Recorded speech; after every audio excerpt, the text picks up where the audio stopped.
CSOs act as a bridge between the people and the government.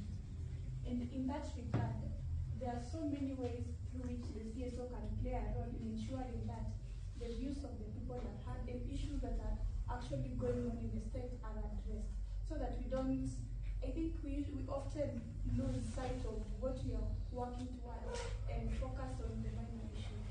So one of the ways that CSOs can continue through petitions, you all have seen Katiba Institute. What Katiba Institute is that? Those people, they institute proceedings in court on human rights violations.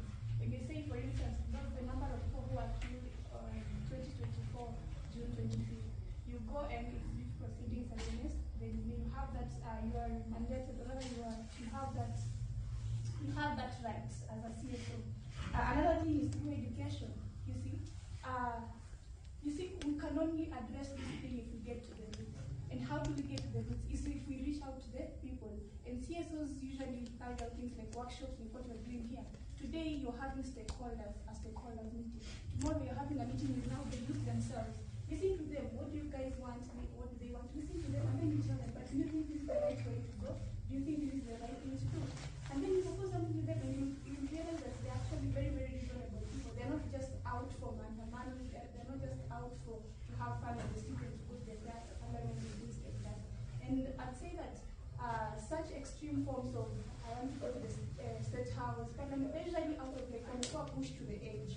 So they just feel like we have to show them. So to make it clear point here, it's a game of proving points, the government versus the people, when we're really supposed to like, get ready from the problem.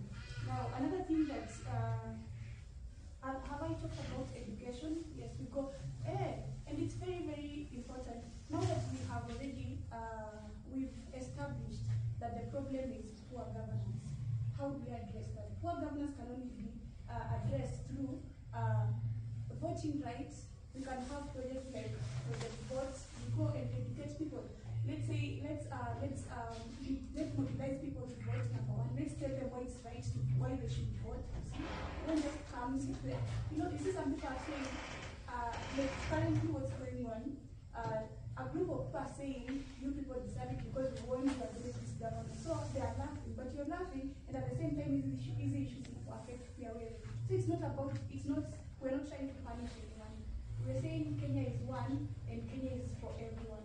And so in that sense, we have to be involved in, through education, we tell people why they should vote right, why they should eradicate these things such as tribalism in voting and things like that. Then facilitation of dialogues. Once you have talked to the people, and then you now go present these issues to the state. Once you have, you can act as a bridge. You come, you sit, you're the civil society organizations, civil society organizations, Kenya. You come and sit, and then you select youth from, say, 10 from Bukoma, 10 from what, 10 from what, and then you come and you be the moderator. Now there is the state versus the people. So you try to moderate them and ensure that these two people reach at an impasse. Yes, thank you.